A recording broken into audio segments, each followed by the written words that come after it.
પરંતુ નામ રૂપ જૂજવા મૂળ તો હેમનું હેમ, આખરે તો મૂળ હોળી.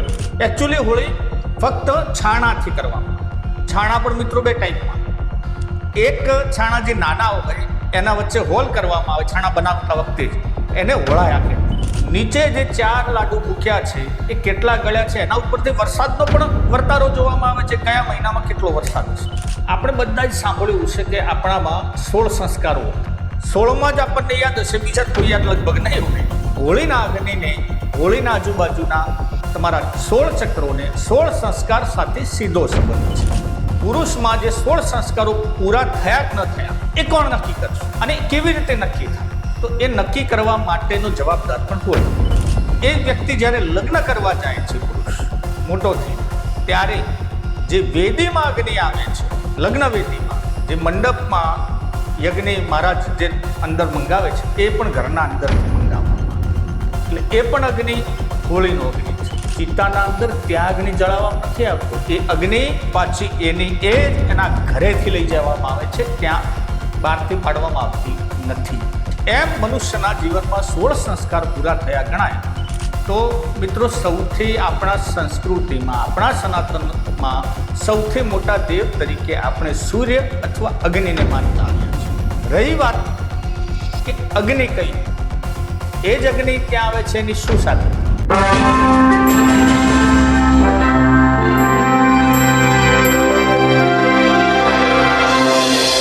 મિત્રો, પ્રથમ તો હોળિકાના પાવન પ્રસંગે દરેક દર્શક મિત્રોને, દરેક દેશવાસીઓને હાર્દિક શુભકામનાઓ. આજે આપણે ચર્ચા કરશું હોલિકાની. હોલિકા કેમ બનાવવામાં આવે છે તો બધાને જ ખબર હશે કે ભાઈ ભક્ત પ્રહલાદની હોલિકાની જ્યારે વાતો થાય અને એમાં પેલું હિરણ્યકશ્યપની વાર્તા, એ બળીજી ના બળીજી, આ બધાને ખબર છે. પરંતુ શું આપણે એ ખબર છે કે હોલિકાના જે અગ્નિ છે હોળીનો, એને અને મનુષ્યના જીવનને ગાઢ સંબંધ છે? શું આપને ખબર છે કે મનુષ્યના 16 સંસ્કારને અને હોળીને પણ એક સંબંધ છે? અગ્નિદેવને જેને આપણે મહાન માન્યા છે, એના પાછળ કેમ એના આજુબાજુમાં ફેરા ફરવામાં આવે છે, કેટલા ફેરા ફરવામાં આવે છે અને શું છે આખી આ વાત, એ આજના વિડીયોમાં. નમસ્કાર, હું છું રમેશ ચૌધરીને આપ નિહાળી રહ્યા છો ષડયંત્ર. મિત્રો, આજના યુગમાં તહેવારોના પ્રસંગો અલગ અલગ બદલાતા જાય છે. આજના યુગમાં, અદ્યતન યુગમાં ક્યાંક આપણે દેખાદેખી અને રંગોની અલગ અલગ પ્રકારની જે તહેવારો આવી જાય છે, એના અંદર આપણે આપણો મૂળ તહેવારને ભૂલતા ગયા છીએ. મૂળ તહેવારના એનું કામ શું હતું? મનુષ્યના, જેમ હિન્દુ સંસ્કૃતિની વાત કરવામાં આવે તો દરેક તહેવારો આપણાથી સંલગ્ન છે. તમારા જીવનમાં ક્યાંક એવી ઘટનાઓ જે બને છે એનાથી જે સંપર્ક ધરાવે છે, પરંતુ આપણે હવે એનું મૂળ ભૂલી ગયા છીએ. આજે જાણવાનો ચોક્કસ પ્રયત્ન કરશું.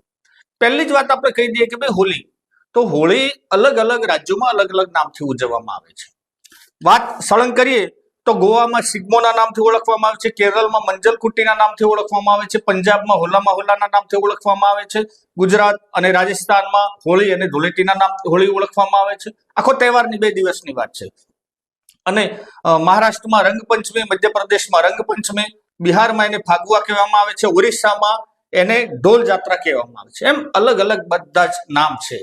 પરંતુ નામ રૂપ જૂજવા મૂળ તો હેમનું હેમ, આખરે તો મૂળ હોળી. હવે વાત કરીએ મિત્રો, હોળીની અગ્નિને તમારે શું સંબંધ છે? આખી વાત સમજવા માટે તમારે આખો વિડીયો જોવો પડશે. પહેલી વાત કે ગામડાઓમાં જે હજુ પણ પરંપરાગત રીતે જે હોળી મનાવવામાં આવે છે, એમાં હોળીના 2 ડગલા કરવામાં આવે છે છાણાના. ત્યાં લકડાનો ઉપયોગ થતો નથી. હવે તો આપણી સંસ્કૃતિને, હવે તો અમદાવાદમાં મોટી સિટીઓમાં પણ ઠેર ઠેર લાકડાની હોળી કરવામાં આવે છે. એકચ્યુઅલી હોળી ફક્ત છાણાથી કરવામાં આવે. છાણા પણ મિત્રો 2 ટાઈપમાં. એક છાણા જે નાના હોય એના વચ્ચે હોલ કરવામાં આવે છાણા બનાવતા વખતે જ, એને હોળાયા કહેવામાં આવે. બીજા મોટા ઢગલાને, એટલે બંને ઢગલા સાથે હોળી પ્રગટાવવામાં આવે. બીજી વાત, જે છાણાનો ઢગલો છે એના નીચે ખાડો કરી અને એના અંદર કુંભ મૂકવામાં આવે. કુંભમાં પાણી હોય, એના અંદર 7 પ્રકારના ધન ધાન્ય હોય, અને કુંભના નીચે પણ 4 જેને કહેવાય કે આપણે માટીના લાડુ બનાવવામાં આવે. ઢગલો ઢાંકી દેવામાં આવે, એના ઉપર હોળી પ્રગટાવવામાં આવે. હોળીના ઉપર એના જે ધજા મૂકી છે, ધજા કઈ બાજુ પડશે એનું પણ એક અલગ મહત્વ છે. અને એમાં પણ ગામના વડીલો કઈ બાજુ પડશે એનો વર્તારો દેખવાનું નક્કી થાય કે ભાઈ ગામ માટે આ વસ્તુ શુકન છે કે અપશુકન છે. હવે હોળી પ્રગટાઈ જાય 5-7 વાગે, પછી રાત્રના લગભગ 12 થી 1 ગાળામાં એ કુંભને બહાર કાઢવામાં આવે છે.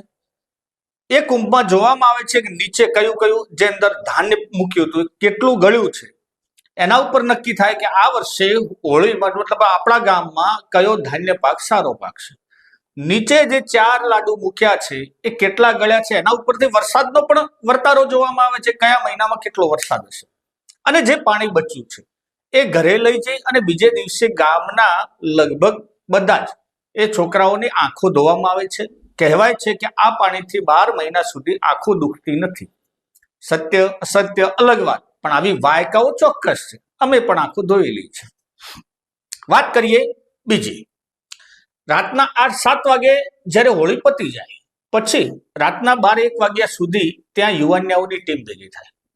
એમને સમય કાઢવો છે અને કુંભનું રક્ષણ કરવાનું છે, કારણ કે કુંભ જો બીજો લઈ જાય તો ગામમાં ટેપ શુકન. માટે રાતના 12-1 વાગ્યા સુધી ત્યાં યુવાનિયા બેઠા હોય. બેઠા બેઠા બોર થવાનું એના કરતા કંઈક રમત રમવામાં આવે છે. એ રમત રમવામાં આવે છે એને શરીરના, જેને કહેવાય ને કે શરીર સૌષ્ઠવની રમત રમવામાં આવે. શક્તિની પ્રદર્શનો થાય. ત્યાં મોટા ભાગની રમતોમાં નારિયેળ રમવાની બહુ જૂની જાણીતી રમત છે. નાળિયેરમાં મિત્રો આજથી કેટલા દૂર આપણે ફેંકી શકીએ છીએ એની શરતો પડે છે, અને શરતમાં પણ નારિયેળ જ અપાય, પૈસા નહીં. ઘણી જગ્યાએ ત્યાં એવી શરતો હોય કે આંખે પાટા બાંધવા, કઈ કેટલી પ્રકારની, પણ મૂળ શરીરની તાકાત અને મેન્ટલી પ્રવૃત્તિને ઉજાગર કરવાની આ રમતો છે જે દિવસે રાતે જ રમાય. બીજી શરતોમાં પણ નારિયેળની કાચલી એને એક મુક્કો મારીને કેટલા કટકા કરવા એની પણ રમતો છે. નારિયેળની પછાડીને કેટલા ફેરામાં ફોડવું એની પણ રમતો છે. આ દરેક ગામના વ્યવહારોમાં અલગ અલગ, પરંતુ આ સિસ્ટમ છે. મિત્રો આપ પણ કોમેન્ટ કરીને જણાવજો કે આપના ગામમાં આવી કોઈ રમત થાય છે કે નહીં. શું તમારા ગામમાં કેવી કેવી શરતો પડે છે અને આપ રમતોમાં કેટલા આગળ છો એ પણ જણાવવાની વિનંતી. હવે વાત કરી દઈએ મિત્રો એક એવી પરંપરાથી. આપણે બધા જ સાંભળ્યું છે કે આપણામાં 16 સંસ્કારો હતા. કયા કયા 16 સંસ્કારો? માની લો કે કર્ણછેદનથી, નામકરણ સંસ્કારથી, ચૌલક્રિયા સંસ્કારથી લઈ અને છેક અગ્નિ સંસ્કાર સુધીના 16 સંસ્કારો છે. 16માં જ આપણને યાદ હશે, બીજા કોઈ યાદ લગભગ નહીં હોય, અથવા 2-4 નામ કોઈકને ખબર હશે. હવે 16 સંસ્કારોમાં એક મનુષ્યને એટલે એક પુરુષને 16 સંસ્કારો પૂરા કરવાના હોય. પુરુષની વાત છે. પુરુષમાં જે 16 સંસ્કારો પૂરા થયા કે ન થયા એ કોણ નક્કી કરશે અને કેવી રીતે નક્કી થાય? તો એ નક્કી કરવા માટેનો જવાબદાર પણ હોળી. કારણ કે અગ્નિ છે, અગ્નિના આજુબાજુમાં અગ્નિની સાક્ષી માની અને તમે એક વ્યક્તિ એના જીવનમાં 16 વખત ચક્કર લગાવે છે. કેટલી વખત? 16 વખત. 16 જગ્યાએ જ્યારે ચક્કર લગાવે એટલે એના 16 સંસ્કાર પૂરા થયા ગણાય. એટલે કે મનુષ્યનો અહીંયા જન્મ થયો ત્યારથી લઈ અને એને અગ્નિના આજુબાજુ ફરતે એક પ્રતિજ્ઞા લેવાની હોય. 16 ચક્રોમાં, 16 આંટામાં 16 પ્રતિજ્ઞાઓ એને પૂરી કરવાની હોય. શું મિત્રો તમને ખબર છે કે એક વ્યક્તિ કેટલી વખત અગ્નિના ચક્કર લગાવી શકે છે? તો આજે 16 લગાવીએ છે એ કયા કયા એ પણ આપણે જાણતા જઈએ. મિત્રો પ્રથમ, જ્યારે આપના ઘરે બાળકનો જન્મ થાય ત્યારે એ હોળીના ત્યાં લઈ જવામાં આવે. હોળી જોડે એના લગભગ એના મામા હોય છે. ઘણા વિસ્તારોમાં એને ઢૂંઢ કહેવામાં આવે, ઘણા વિસ્તારોમાં એને જેપ કહેવામાં આવે. અલગ અલગ નામથી બધું પ્રચલિત છે. હવે જે હોળીના આજુબાજુમાં પહેલા જે 4 વખત એના મામા અથવા એના ઘરના કોઈ વ્યક્તિ લઈ અને એ દીકરાને ત્યાં કોરમોર ફેરવવામાં આવે એટલે એના 4 સંસ્કાર પૂરા થયા કહેવાય. બીજી ફેરામાં બીજા 4 સંસ્કારોમાં એને વિદ્યાના સંસ્કારથી લઈ અને બીજા જે બાકીના સંસ્કારો પૂરા થાય 4, એટલે એ વ્યક્તિ જેને કહેવાય લગ્નની વેદીના આજુબાજુમાં 4 પૂરા કરે છે એના ફેરા. એટલે 4 ને 4 8. લગ્ન વખતે પણ જે ચક્કર લગાવે છે એ અગ્નિના આજુબાજુમાં ચક્કર લગાવે છે. ત્રીજા 4 ફેરા વખતે લગભગ અજાણ્યા વાત છે, પરંતુ ત્રીજા 4 ફેરા એ લગ્ન કરીને ઘરે આવે ને એ વર્ષની હોળીના આજુબાજુમાં એને 4 ચક્કર લગાવવાના હોય. એટલે કેટલા થયા? 12 ચક્કર. એમ એવું સાબિત થાય કે ભાઈ તમે હવે 12 સંસ્કાર પૂરા કર્યા છે. અને ચોથા વખતે જ્યારે વ્યક્તિનું મૃત્યુ થાય ત્યારે જે એને લઈને જવા વાળા ડાકુ ત્યાં ઉપર મૂકી જે પેલી ચિતા હોય, ચિતાના આજુબાજુમાં એને 4 ચક્કર લગાવવામાં આવે છે. તમે કદાચ એમ ના કહેતા કે ભાઈ ચિતામાં અગ્નિ તો પ્રગટી જ નથી, તો કોણ કેવી રીતે ચક્કર? તો જે ઘરેથી જે મટકી લઈ ગયા હોય અગ્નિ માટે, એ અગ્નિને વચમાં રાખી અને કોરુમોર 4 ચક્કર લગાવવામાં આવે છે. એમ મનુષ્યના જીવનમાં 16 સંસ્કાર પૂરા થયા ગણાય. હોળીના અગ્નિને, હોળીના આજુબાજુના તમારા 16 ચક્રોને 16 સંસ્કાર સાથે સીધો સંબંધ છે. આ છે ઓરિજિનલ માન્યતા. બીજી પણ વાત કરતા જઈએ મિત્રો, કે અગ્નિ કયો અને કેમ અગ્નિ પાછળ છે. તો મિત્રો સૌથી આપણા સંસ્કૃતિમાં, આપણા સનાતનમાં સૌથી મોટા દેવ તરીકે આપણે સૂર્ય અથવા અગ્નિને માનતા આવ્યા છીએ. જ્યારે પણ તમારે કોઈના સોગન, આ ઘણી જગ્યાએ થતું હશે, જ્યારે કોઈ એના સોગન ખાતું હશે ત્યારે સૂર્યનારાયણની સાક્ષી હું આમ કહું છું, અથવા અગ્નિની સાક્ષી હું આમ કહું છું. એટલે અગ્નિને આપણે જે દેવતાઓ છે એમાં સર્વોચ્ચ સ્થાન છે, માટે એની સાક્ષીમાં આપણે ત્યાં આ વિધિ કરતા હોઈએ છીએ. રહી વાત કે અગ્નિ કઈ, એ જ અગ્નિ ત્યાં આવે છે, એની શું સાબિતી? તો મિત્રો અત્યારે માચીસો, ગેસનો સ્ટવ, ઇલેક્ટ્રિક સગડીઓ થઈ, પહેલા ચૂલા હતા ગામમાં. જે બાળકનો જન્મ થયો છે, તમે જે હોળીએ ઢૂંઢાડવા લઈ જાઓ છો એને, એ હોળીના આજુબાજુમાં જેને 4 ફેરા ફરવાના હોય, ત્યાંથી એની બાજુની હોળીમાંથી એક હોળાયું, એટલે કે અગ્નિ સળગી ગયેલું હોળાયું, એને લઈને આવવામાં આવે છે તમારા ઘરે. એ ઘરે તમારા ચૂલામાં એને રાખવામાં આવે છે. પહેલા એ ચૂલા આજીવન ચાલુ રહેતા. એટલે જ આપણા શાસ્ત્રોમાં નહીં, પણ આપણા લોકવાયકા પ્રમાણે એમ કહેવાય છે કે ભાઈ અગ્નિના અંદર, એ ચૂલાના અંદર પાણી ના રેડાય. નું રીઝન આ હતું કે અગ્નિને જીવતો રાખવામાં આવે. એ અગ્નિનો જીવતો ત્યાં એને ધૂપ કરીને તે બધા જમ્યા હોય, પરંતુ અગ્નિ ત્યાંથી બંધ થતો નથી, અગ્નિ ચાલુ ને ચાલુ. એ વ્યક્તિ જ્યારે લગ્ન કરવા જાય છે, પુરુષ મોટો થઈને, ત્યારે જે વેદીમાં અગ્નિ આવે છે, લગ્ન વેદીમાં, જે મંડપમાં યજ્ઞ મહારાજ જે અંદર મંગાવે છે, એ પણ ઘરના અંદરથી મંગાવવામાં આવે. એ પણ કોઈક લાવ્યું જશે એની રીતે એ હોળી ઉપરથી, એટલે એ પણ અગ્નિ હોળીનો અગ્નિ છે.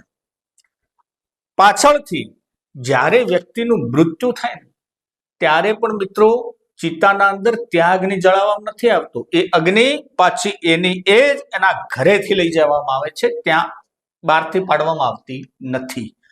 આ છે મહત્વ, આ છે ઇતિહાસ, આ છે આપણી સંસ્કૃતિ. અને એ મહાન સંસ્કૃતિના આપણે વંદન કરીએ છીએ. સંસ્કૃતિ આ હતી. હવે ક્યાંક રંગોના મહોત્સવમાં આપણામાં પણ વિકૃતિ ઘૂસી છે.